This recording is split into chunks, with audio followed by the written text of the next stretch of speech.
बिस्मिल्लाहिर्रहमानिर्रहीम। अस्सलाम वालेकुम नाज़रीन, आप यूट्यूब चैनल देख रहे हैं। मैं इमरान खान हूँ। एक और वीडियो सोशल मीडिया पे गर्दिश कर रही है और क्लेम किया जा रहा है कि हांगकांग में मरीम नवाज़ साहिबा क्योंकि वापस आ रही हैं तो शायद हांगकांग का वाया था, तो हांगकांग में मरीम नवाज़ साहिबा को ओवरसीज़ पाकिस्तानियों ने इस वीडियो के मुताबिक मुबैना तौर पर घेर लिया, को नारेबाजी की है और उन्हें तनकीद का निशाना बनाया। ये अच्छी बात तो नहीं है, लेकिन इनके साथ पूरी दुनिया में यही होता है। ये वहाँ चले जाएं यूरोप में, वहाँ पे ये होता है। बरतानिया चले जाएं तो वहाँ बाहर नहीं निकल सकते। इधर हांगकांग में, जापान में, हर जगह पे लोग ऐसा क्यों करते हैं? मरीम नवाज़ साहब के वालिद को और इस सारे ख़ानदान को ये सोचना चाहिए कि लोग इनके ख़िलाफ़ क्यों हो गए, और मिलिट्री इस्टेब्लिशमेंट को भी सोचना चाहिए कि लोग उनके ख़िलाफ़ क्यों हो गए। लोग क्यों ये लफ्ज़ लानत का इस्तेमाल करते हैं, लोग क्यों ऐसी चीज़ें बोलते हैं जो माजी में लोग नहीं करते थे।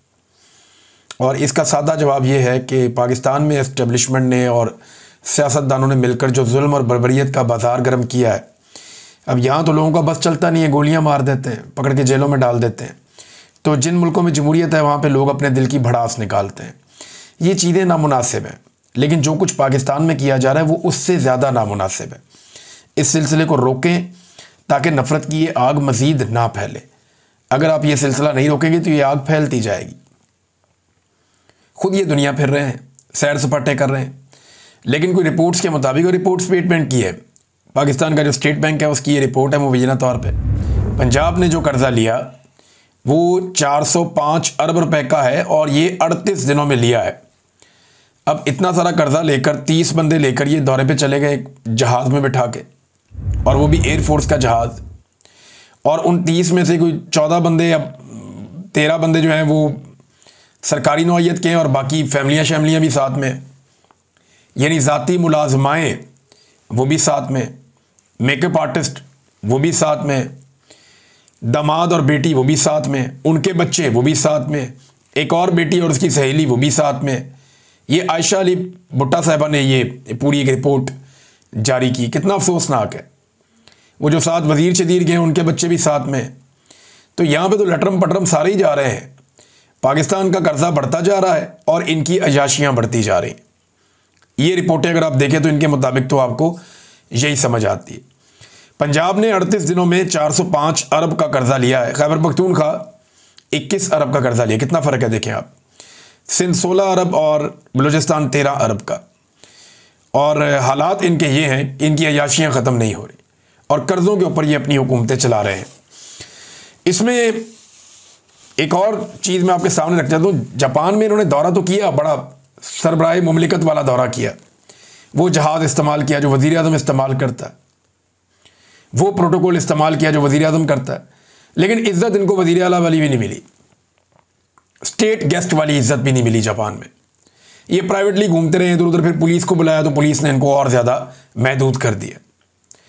और पाकिस्तान का टोटल कारनामा क्या है? जो जापान में एक्सपो लगी है जिसको देखने के लिए ये लाओ लश्कर के साथ गए थे सारे एंजॉय करने, टोटल कारनामा पाकिस्तान का ये है वहाँ पे कि नमक का एक स्टॉल था पाकिस्तान का बस, जिस पे करोड़ों रुपया इन्होंने लगाया हुआ। एक स्टॉल नमक का पाकिस्तान ने लगाया कि नमक से बनी हुई चीज़ें। यहाँ पे खेवड़ा की कौन है ना, दुनिया की बड़ी कानों में से एक, सबसे बड़ी। यहाँ खेवड़ा के अंदर नमक निकलता है, तो यहाँ पिंक सॉल्ट निकलता है। पूरी दुनिया में ये हिमालयन सॉल्ट के नाम से बेचा जाता है। आप कहीं भी यूरोप में चले जाएं, अमेरिका में, बरतानिया में, आपको पिंक सॉल्ट मिलता है। ये पाकिस्तान का है, खेवड़ा से ये निकलता है। तो इससे बहुत सारी आइटम्स भी बनती हैं, लैंप्स बनते हैं, दीगर चीज़ें बनती हैं, फनपारे बन जाते हैं, ईंटें बनती हैं इनसे। तो बड़ी खूबसूरत चीज़ें इससे बनाई जाती हैं। वो जो नमक है ना, उसका एक स्टॉल पाकिस्तान ने लगाया हुआ था बस जापान में, और कुछ भी नहीं। ये इनकी वहाँ पे टोटल कारकर्दगी थी। अब इस वक्त पाकिस्तान में सूरत हाल क्या है, मैं दो चीज़ें आपके सामने रखूँगा। एक तो आटा पाकिस्तान में मज़ीद महंगा हो गया। मुझे ये खबरें नहीं करनी पड़ती थी, ना मुझे आदत है खबरें करने की, लेकिन मेरे बहुत सारे दोस्त जो करते थे वो करना छोड़ गए, तो मजबूरन मुझे ये खबर देनी पड़ती है। जब वो ये काम दोबारा शुरू कर देंगे तो मैं ये काम छोड़ दूँगा। वो कह रहे हैं जी मुल्क भर में आटा मज़ीद महंगा हो गया। 20 किलो के थैले की कीमत में 217 रुपये तक का इजाफा हो गया। यानी आप ये समझ लें लगभग 11 रुपये किलो आटा मज़ीद बढ़ गया है, और ये गुज़िश्ता चंद दिनों के अंदर हुआ है। और आटे की कीमत में एक बहुत बड़ा इजाफा हुआ, और इसकी एक और वजह यह कि गंदम की कीमत में भी इजाफा हुआ है। गंदम की जो फ़ी मन कीमत है वो 2200 रुपये से बढ़ के 2800 रुपये हो गई है। ये पाकिस्तान की मीडिया ने इसको रिपोर्ट भी किया है। यानी 20 किलो का आटे का थैला जो इमरान खान के दौर में 1100 रुपये का था, बड़ा रोला पड़ा हुआ था, अभी ये और महंगा हो गया है। और अभी जो इसकी कीमत में इजाफा हुआ वो 217 रुपये का हुआ है, जबकि गंदम का रेट भी बढ़ गया है। जब किसान गंदम बेच रहा था ना, जब गंदम किसान के पास पड़ी हुई थी, तब इस हुकूमत ने किसान से बदला लिया कि हमें वोट क्यों नहीं डालता। तो किसान से बदला लेते हुए हुकूमत ने गंदम जो किसान को पड़ती थी 3000 रुपये में, उसकी कीमत कम करके 2200 रुपये कर दी। बेचारे किसान ने अपना नुकसान के अंदर गंदम बेची, 2200 रुपये मन के हिसाब से गंदम किसान ने बेची हुई है। और अब वो कीमत बढ़ा, बल्कि किसान को तो 2000 मिला कई जगह पे, अब वो कीमत बढ़ा के 2800 रुपये तक पहुंचा दी गई, ताकि वो जो मिडल मैन है या जो माफिया है जिसने किसान से फ़ायदा उठाया और सस्ती गंदम खरीदी हुकूमत की हठधर्मी की वजह से, अब वो फ़ायदा उठा रहा है। और उसको जो फ़ायदा दिया गया वो 50% का फ़ायदा दे दिया गया। ये नहीं, अगर किसी ने 1 करोड़ की गंदम खरीदी है तो अब उसके ऊपर वो बड़े आराम से 40 लाख 50 लाख रुपया बना सकता है। ये पाकिस्तान के साथ ये कर रहे हैं, किसान को तबाह किया, बर्बाद किया। यही गंदम की कीमत जो है वो अगर चंद माह पहले होती, अप्रैल मई जून में होती, तो किसान पैसे कमा लेता, लेकिन तब ऐसा नहीं किया गया। तब गंदम को सस्ता सस्ता सस्ता किया गया। जब किसान की पसली टूट गई, उसका बेड़ा गर्क हो गया, तो उसके बाद अब गंदम की कीमत बढ़ा दी गई, ताकि जो मिडल मैन है या जो माफिया है या जो मिलों के मालिकान हैं जिन्होंने गंदम इकट्ठी कर ली थी, अब वो इसमें से पैसा बनाया और पैसा बन रहा है। पाकिस्तान के किसान को मार क्यों पड़ती है? पाकिस्तान में ना माफियाज बैठे हुए हैं और वो माफियाज पाकिस्तान के किसान को मारते हैं। मिसाल के तौर पे 2 बड़ी अहम खादें हैं, हम जायज़ा ले लेते हैं इंडिया और पाकिस्तान में इन खादों की कीमत का, कि इंडिया में ये खाद कितने की मिलती है और पाकिस्तान में ये खाद कितने की मिलती है। देखें ना, बीच में एक लकीर है ऐसे करके, उस लकीर के उस तरफ भी किसान रहते हैं, लकीर के इस तरफ भी किसान रहते हैं। उधर वाला किसान कितने में खरीदता है यूरिया और डीएपी, और इधर वाला किसान कितने में खरीदता है यूरिया और डीएपी। ज़रा ये कीमतों का मुवाजना करते हैं। एक बड़ी इंपॉर्टेंट खाद है डीएपी। डीएपी खाद जो है वो तमाम किसान जानते हैं कि ये क्या है, और उन सब ने अपनी अपनी फसलों में ये डालनी होती है। पाकिस्तान में इस वक्त इसकी जो एवरेज कीमत है वो 13,800 रुपये है। 50 किलो की एक बोरी होती है, 50 किलोग्राम की, 13,800 रुपये पाकिस्तानी ये डीएपी की कीमत है पाकिस्तान में। अगर भारतीय रुपयों में इसको कन्वर्ट करें, वो भारत का पैसा पाकिस्तान के मुकाबले में ताकतवर है, तो भारतीय रुपयों में अगर आप इसको कन्वर्ट करें तो इसकी कीमत बनती है 4,275 रुपये भारतीय रुपयों में। अब भारत में ये कितने की मिल रही है डीएपी? भारत में डीएपी की कीमत भारत ने लगाई है 1350 रुपये। हमारे यहाँ पे 13,800 रुपये, भारत में है 1350 रुपये। और अगर उसे आप पाकिस्तानी कीमत में कन्वर्ट करें तो ये 4,358 रुपये है, अगर पाकिस्तानी पैसों में आप कन्वर्ट करें तो। यानी 3 गुना से भी ज़्यादा महंगी है पाकिस्तान में डीएपी। जितने की डीएपी भारत अपने किसानों को बेच रहा है, उससे 3 गुना से ज़्यादा कीमत पे पाकिस्तान में किसान वही वाली डीएपी खरीद रहा है। यानी जो खाद भारत का किसान 100 रुपये में लेता है, पाकिस्तान का किसान वही खाद 350 रुपये में लेता है। कितना बड़ा फर्क है। तो फिर बेचारा किसान जाएगा कहां पे? मार ही खाएगा ना। अब भारत के अंदर यूरिया की कीमत क्या है?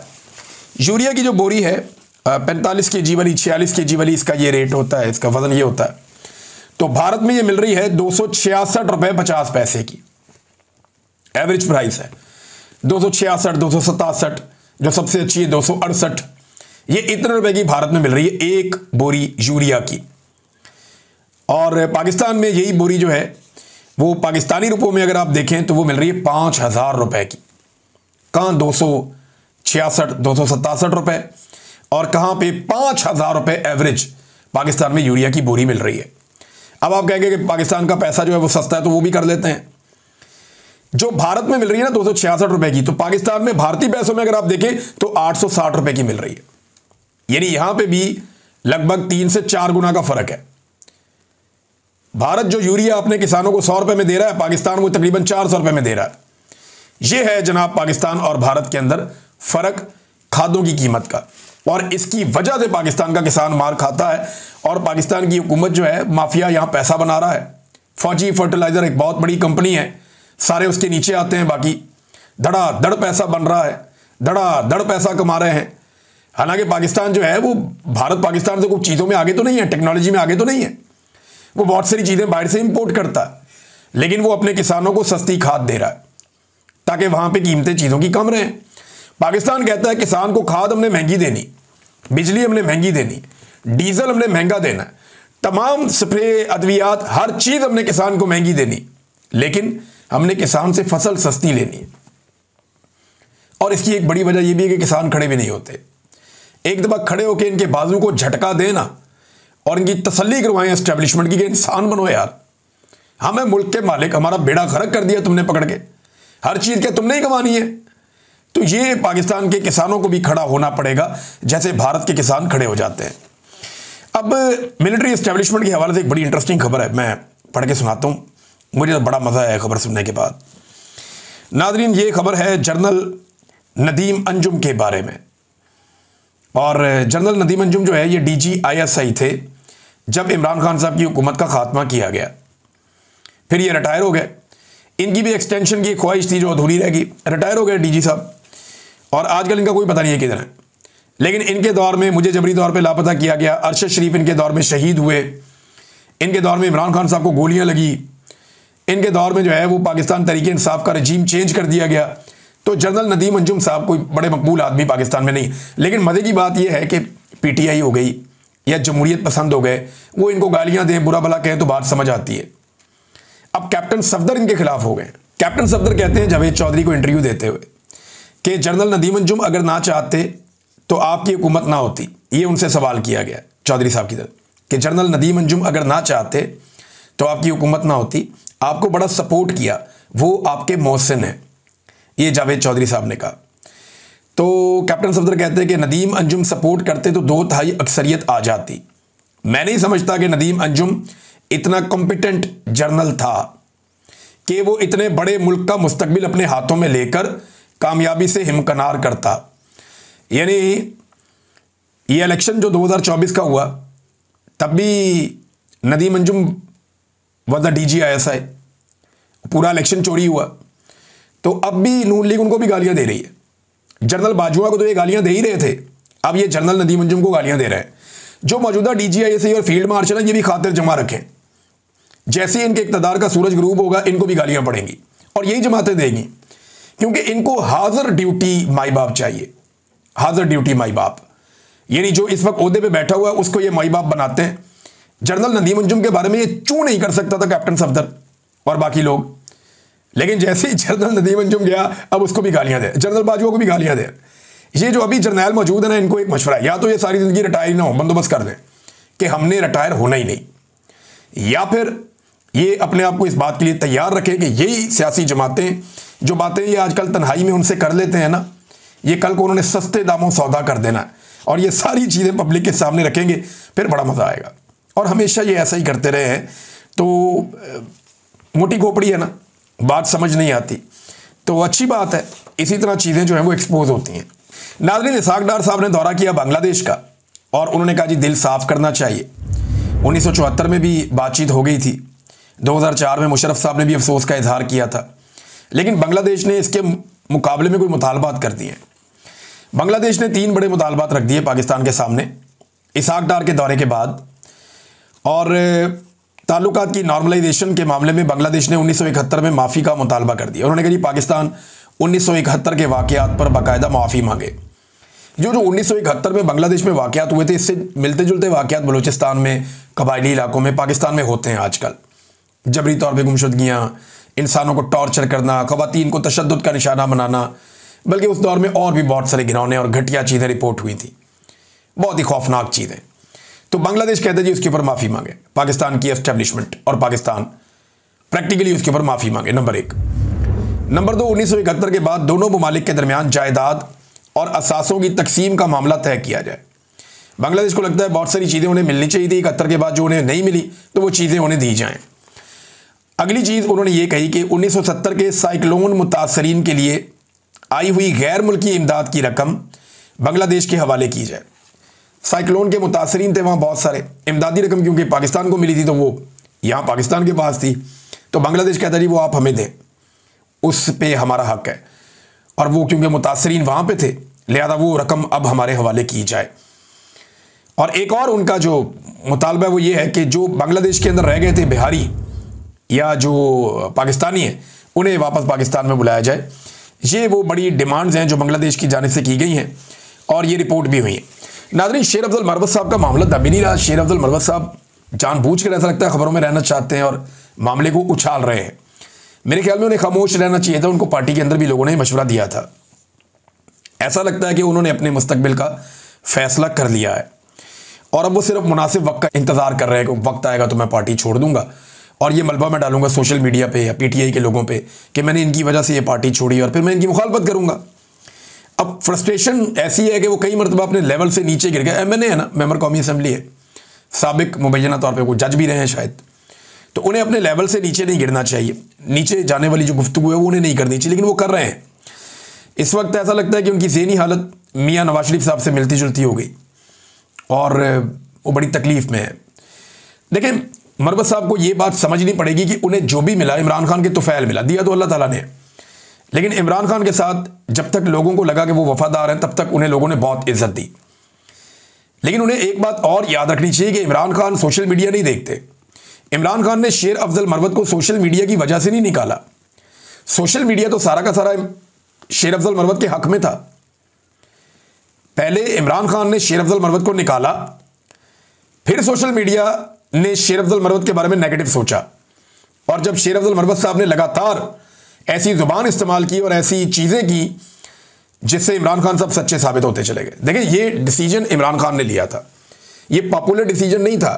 इमरान खान की पार्टी भी नहीं चाहती थी शेर अफजल मरवत को निकाला जाए, सोशल मीडिया भी नहीं चाहता था शेर अफजल मरवत को निकाला जाए और शेर अफजल मरवत साहब भी पार्टी में रहना चाहते थे।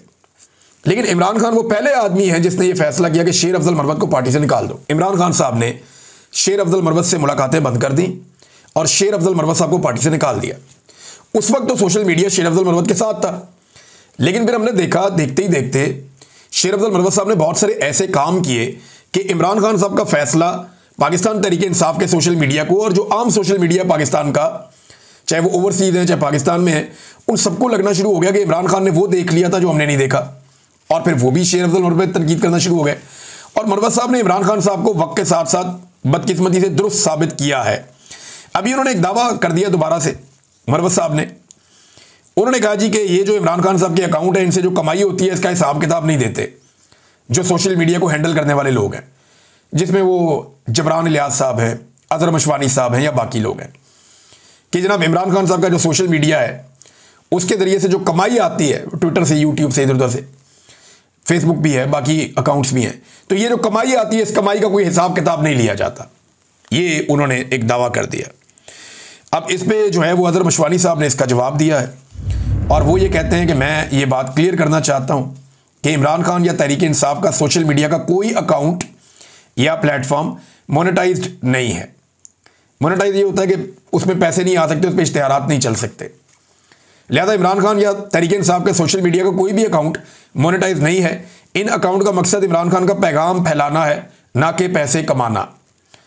फिर अजहर मशवानी साहब कहते हैं कि मैंने शेर अफजल नामी शख्स को जवाब ना देने की पॉलिसी अपना रखी है और 8 फरवरी के इलेक्शन से पहले से लेकर अब तक, लेकिन आज जवाब इसलिए दे रहा हूं क्योंकि इसने इमरान खान के सोशल मीडिया अकाउंट्स के हवाले से झूठ बोला है। शौकत बसरा साहब ने भी एक शेर अफजल मरवत साहब को चैलेंज कर दिया। उन्होंने कहा जी कि पार्टी से निकलने के बाद मरवत साहब एक एजेंडे पे हैं और चैलेंज ये है कि अगर वो वाकई पठान है, उन्होंने पठानों की बहुत तारीफ की और ये कहा कि अगर वो वाकई पठान है तो इमरान खान की दी हुई सीट छोड़कर इलेक्शन लड़े, अगर ये काउंसलर बन गया तो मैं सियासत छोड़ दूंगा। तो ये एक बहुत बड़ा चैलेंज है शौकत बसरा साहब का, लेकिन मुझे नहीं लगता कि शेर अफजल मरवत साहब ये चैलेंज कबूल करेंगे, ना उन्हें करना चाहिए, क्योंकि वो अच्छी तरह जानते हैं कि इस वक्त सिचुएशन क्या है खैबर पख्तूनख्वा में। इमरान खान को छोड़ के इलेक्शन लड़ना तो ये बड़ा खौफनाक काम हो जाएगा, ये तजर्बा उन्हें नहीं करना चाहिए। एक और नाज़रीन ख़बर है और वो खबर वजारत मवासलात के हवाले से है। इमरान खान के दौर में ये वजारत मुराद सईद के पास थी। ये वो वाहिद वजारत है जिसमें 1 टके की करप्शन ही निकाल सका।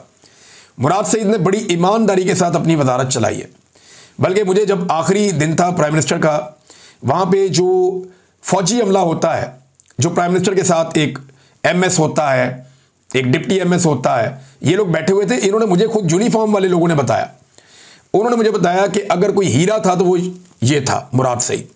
मैंने कहा जी कैसे? मैं और अरशद शरीफ दोनों वहाँ पे थे, शायद एक दो और लोग भी थे, कोई गवाही दे देगा शायद।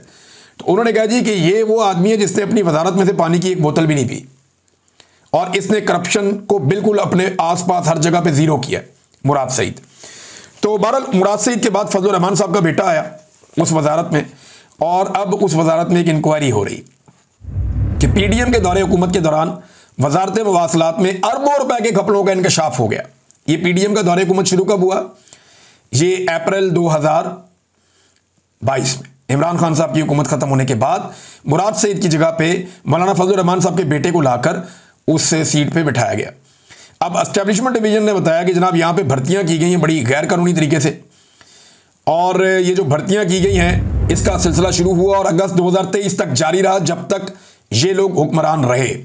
तो इन्होंने दबा के भर्तियां की हैं और 4 मुख्तलिफ किस्म की शिकायत हैं जिनमें अरबों रुपए की बेज़ाब्तियाँ और घपले किए गए हैं वजारत मवासलात में। और ये फजलुर रहमान साहब का बेटा मौलाना असद, मेरे ख्याल में फजलुर रहमान साहब को दबाने के काम आएगा ये केस। अगर ये इंक्वायरी आगे हुई भी तो फजलुर रहमान साहब या उनकी फैमिली के ऊपर करप्शन का कोई केस तब तक नहीं चल सकता जब तक कि उनके एस्टेब्लिशमेंट के साथ ताल्लुकात ठीक हैं।